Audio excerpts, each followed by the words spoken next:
That's right. It's me, you, back on Dominations. It's Tuesday. Let's turn some sound on this junk. There we go. Ding, ding, ding, ding, ding, ding. Tuesday morning.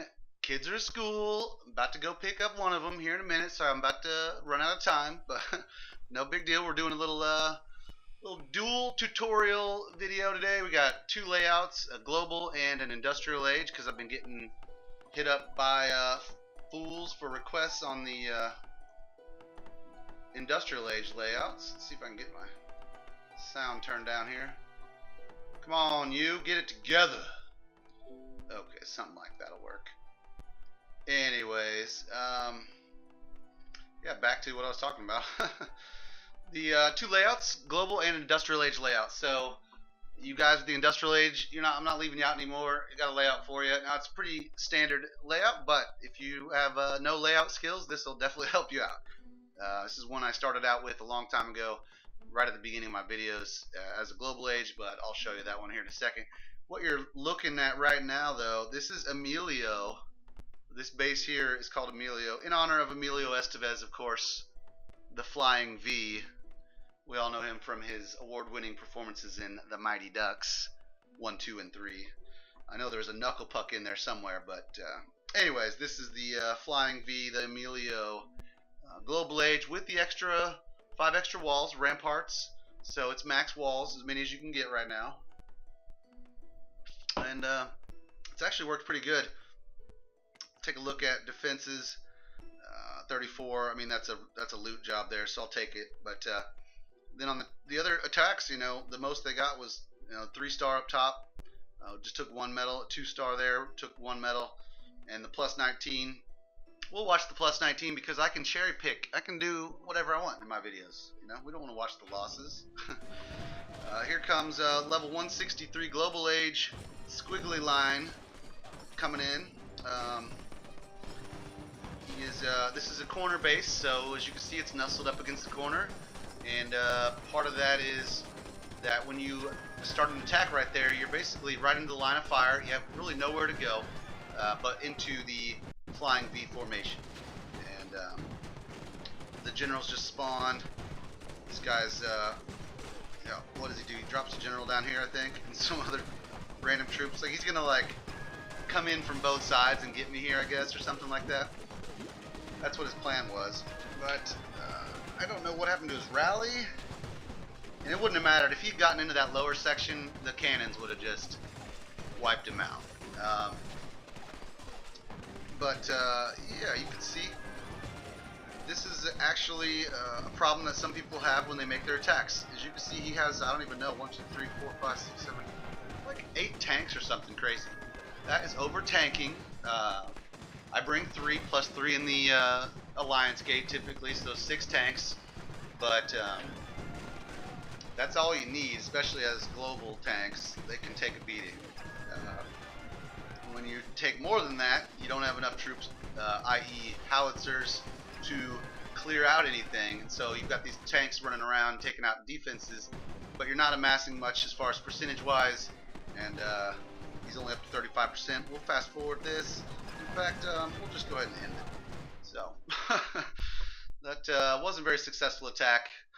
Not very good, but maybe it was just a brilliant base layout. So I'll go with that one. Real quickly before we do the tutorials, let's get caught up. I know you guys like to see the base tutorials. That's where I get a lot of my views, but I'll make you wait just a little bit. We are right now, citizen-wise, we just completed our goals on the last event, which was the 40% off of stables and airstrips, I think caravans and something else. But I've got guys locked up basically for a while, and which leaves me nothing to do but make new layouts or metal chase or whatever I want to do during that time. But luckily I have 4 citizens left over because nobody said anything about needing 4 citizens to use this thing. Doesn't even say it here, and so what's happened, a lot of people, is they used up all their citizens on gigantic upgrades that take multiple days, actually longer than a week, and then they acquire the diamond mine at the end. They have no citizens to harvest the diamonds, so pretty much wasted our time on that one, Nexon, and not really a good event there. I mean, it's nice to have the diamonds and stuff. I better, while I'm thinking about it, put on Do Not Disturb mode here, so I don't get lit up by a phone call or something. Anyways, so think about it. Before you collect that diamond mine, it takes 4 citizens, and you need those guys. Otherwise, it's just going to be sitting there. And yeah, so there was the defense. Now let's quickly talk about how to design this base and how to put it together. I'll go over the key parts, which are city center, and we'll use some towers. 1, 2, 3, 4, probably. And that's it. Well, that's all we'll need for this layout. Okay. Now, if you shove it in the corner, there's nowhere for a wall. If you put it right there, you don't have enough space for a road to go between your buildings. So you drop it down 2 spaces, and you'll have enough space for your 2 3x3s, and a road to go between them, and a wall to encapsulate the whole structure. So you start in the corner. The distance I know to go down is 2 3x3 buildings and 1 2x2 buildings. 1 2x2 building past the edge of the town center. So we're 1 3x3. There's 2 3x3s, and something like that. Let me double check my math here.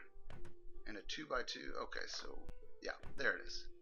So you've got space for a 3, and a 2, and that's your limit on your size of your wall for this Flying V Emilio super base.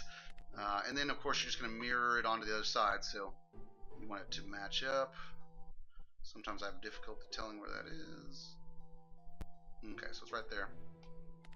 I use the edge of my screen to line things up sometimes. Slap that in there.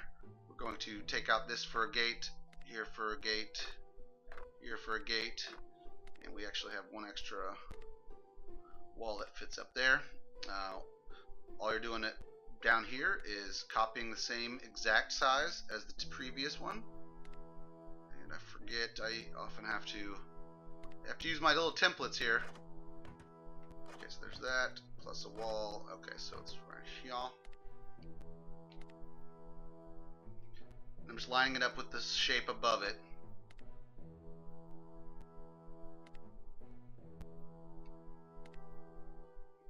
Then we'll remove that for a gate, that for a gate, that for a gate, and that for a gate. Hey, a gate.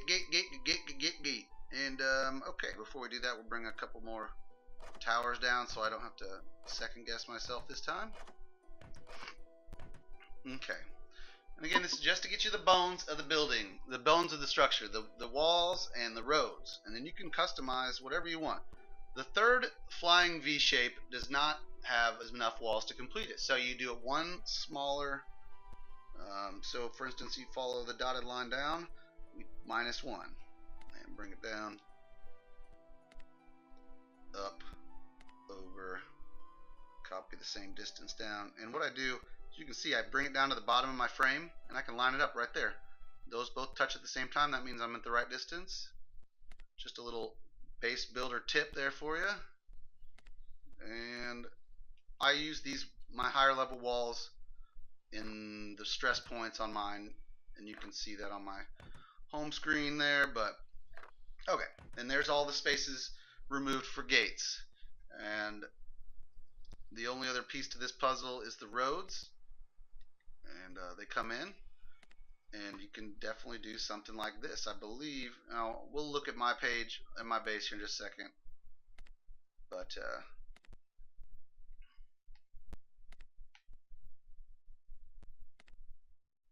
oopsie, yeah, I missed that one. You know what I mean.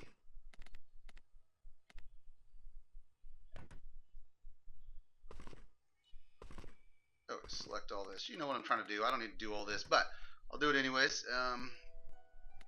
And I think I did something like this here, where it comes down around and down to this, and it pokes in one, so it can touch the bottom too. I believe. And this comes down around over, and it doesn't poke in one, but that's because I've got this wall right there that I don't use. And there's the there you have it, the start of it. You can see where I've placed things, and I'll show you here. mortars here. Take a look at the Acropolis reach on this setup. Every single spawning building is in there, and they're all spread out. So hopefully anti-blitzkriegable, the most you can get while still being within your Acropolis range at least. But yeah, we've got 1, 2, 3, 4, 5, 6, 7, 8, and 9 that are all touching, and you can see them glowing there. Those are key components of this base layout. You have to notch this corner to get Acropolis and Fort to fit in there. I always go with the whenever you're running a Forbidden City base, I like to cram the Acropolis and the Fort at least in the middle. And sometimes, depending on the layout, Versailles will be in there too. But this layout, it worked out good for Versailles to be down south. So that's it for that one. We saw the replay on it. Let's take a look at the industrial layout. Whoops, where am I going? What are you doing? Here it is. This is the industrial layout. And I know it's not anything fancy new that you haven't seen before. However, I'm going to show you how to put it together real quickly. I actually have another base build. My first base build video, I think, goes over this layout. But ignore the extra walls. These are industrial age, or I mean global age. And the stuff behind the trees are also global age. So you don't have those as industrial. You may have different stuff if you have bunkers. I don't have bunkers yet. We'll get them someday. But anyways, this is the industrial layout, and here's how you would put it together. Pick up all. We're going to grab. I have a perfectly deforested square, and it's 6 by 6 deforested area. What I'm doing here is just checking the spacing. Okay, there's center. See, we've got perfect for 3 by 3, 3 widths away. Whatever your layout is, you may have a different deforested pattern. You can use different items to measure the distance to the edge. The purpose of this is to find the center. Why do you want the center? So when you're done at the very end designing your base, you're not like stuck 2 walls the wrong direction up against the edge and you can't fit anything in there. You want it to be equal on all sides. At least that's my strategy, and that's the way I do my bases. So quickly I'll try to cover all the tips that matter.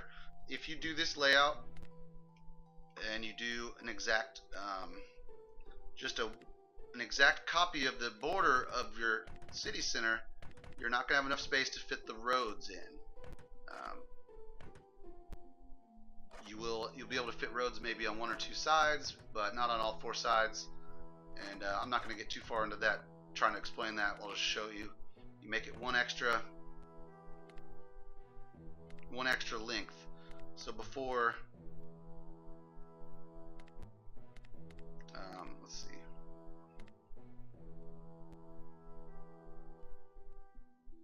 So it's a 9 by 9 square instead of an 8 by 8 square. That's going to give us the ability to put everything inside the walls and leave space for a road right down the center. And I'll display that for you here as well. Okay, these are going to be your gate openings, and you're going to give it a distance of, I don't even know the distances, but just going to give it enough space to where it can fit 4 buildings in with the road down the middle. That's pretty much as efficient as you can get with your road network as well. So it's going to be strong on the road network side of things. You'll enjoy that benefit with this layout. It's also highly customizable. So if you don't like the placement of my stuff in it, as far as your loot's concerned, or where you have certain defenses, you can change it to whatever fits your style of play. It's not hard at all to customize this. We're just getting the bare bones down. Almost done.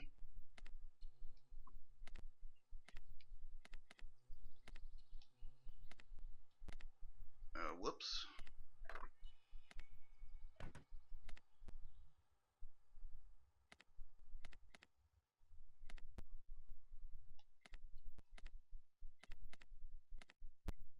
Pop out some spaces for some gates. I'm missing my button clicks. We'll fix that real quick. Okay. This bottom section where you would have your anti-tank gets expanded because that's all I could think of to do with the rest of the walls. It also kind of helps you enclose your castle, your fort. Okay, you can see I have 10 walls left over on my inventory on the left. That's because those are global age. You'll not have those. And I also left out the extra gates that I got at my age, so you can see just basically what I'm saying with where the gates go. All these openings in the walls is where the gates go.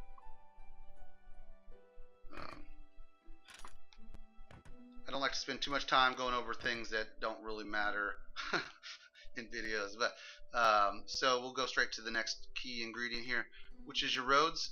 We've got this set up, a centralized setup. You go past the edge 3, and that leaves space for farms and 3x3s. Any 3x3, you know, like your university, your all the stuff, your temples and everything.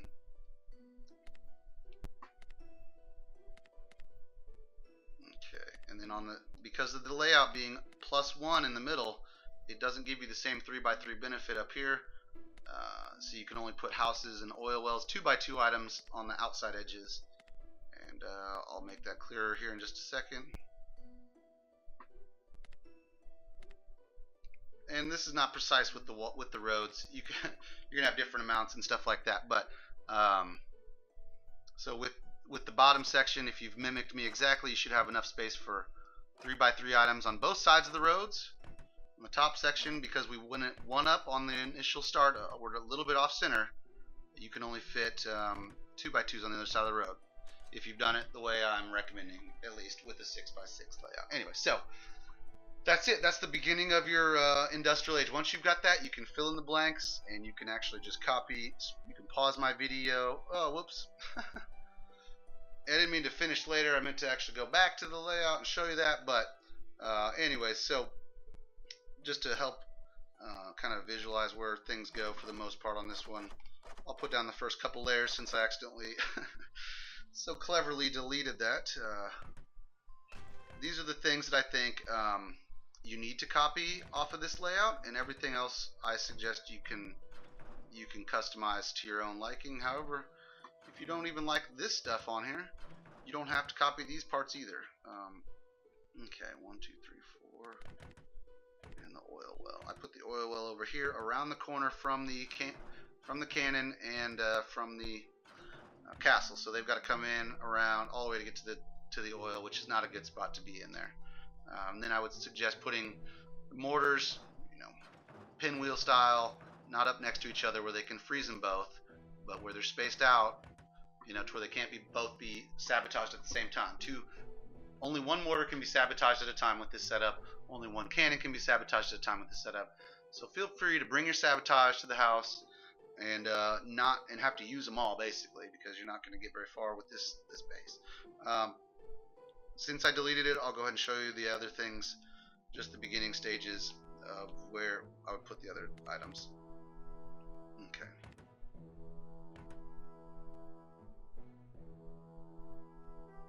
Okay.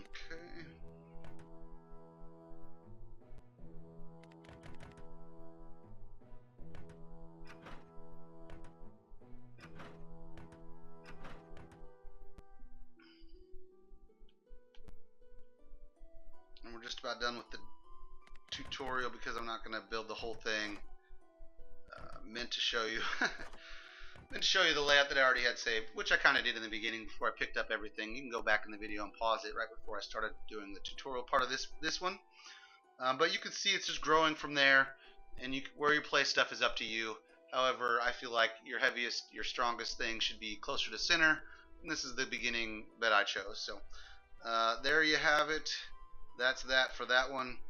And Emilio, let's get caught up on a couple last items for me. Where I'm at with things, I finished the 5th chapter on pottery to get 2 more trees, because I use a lot of the training blessing and stuff like that. Machinery has given me 10% faster mortar attacks. Ramparts gave me the 5 extra walls. Chivalry gave me extra healing. I've got the Zeal chapter 5 going with the rearming of the traps. That gives you 3 defensive trap rearmings in a row. So that could be upwards of 500,000 or more for 3 different battles. It took me a little bit of time to figure out how much that blessing gave you, until I finally decided to go ahead and look at the blessing before it was unlocked, and here it is. at the very end. Trap Blessing. Click the question mark. Defensive uses 3. Did not know that until just the other day when I finally decided to look at that after I started the research in the library. I've also completed ballistics, which gives me 10% faster howitzer attacks, which is nice. Banners, 15 extra seconds on the quick victory. Standing army with the 5 extra troops. And those are all my chapter 5 researches I've done since the 5th chapters were unlocked with the latest large update. Let's see here.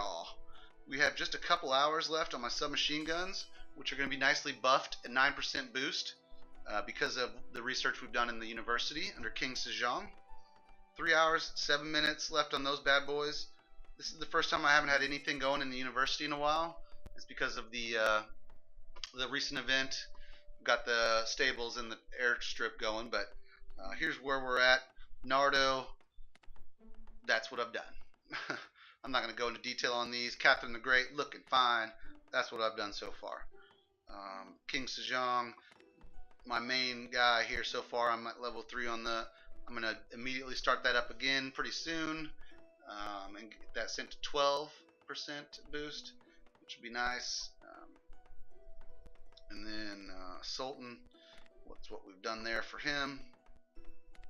Looks like I need a level 3 university to upgrade my tank depot damage. So we'll probably do a university upgrade soon. And bada bada boosh. See if there's anything else to talk about. That is that and that and that. That's it. So my dudes are gonna be busy for a while. If you guys need a place to go, your alliance is falling apart. You know, people aren't donating, aren't active, nobody's chatting, stuff like that. It gets so annoying. It's hard to play this game as it is with all the problems. You need a bunch of good friends, good guys, and you found it. We've got. I mean, really the best group there is. Globally speaking, we have people in, China, Taiwan, South Africa, England, Finland, Norway. Time to go pick up somebody from school. And anyways, ignore that. We've got guys from all over the globe, basically Canada, America, Mexico, blah blah blah blah blah. So people are always on, and we're very active. We chat, we kick people that don't donate or people that don't that lose activity over time. The open door policy, you can always come back. So any of our friends that have gotten booted from inactivity can come back when they're more active again if they feel. If you want to find us, you just go to search at the top of your Alliance Gate page and SANFRANTOKYO and hit search. There it is. This video is getting extremely long, so I'm trying to wrap it up. There we are. Find us in San Tokyo 1 or 2 if you're a little behind on some upgrades and stuff like that. We'll be glad to have you there. We go to war. Both alliances, you don't have to war with us, but that's how you find us. Just type it in, say that you sent you, that's me, and everybody will know who you're talking about. Because I'm a big douchebag. Just kidding. Anyways, thanks for watching the video. Click like, comment, subscribe, all those things. That allows me to do more videos and maybe spread the word about this game, which is the best game out there despite its flaws. So thanks a lot for watching. Peace out.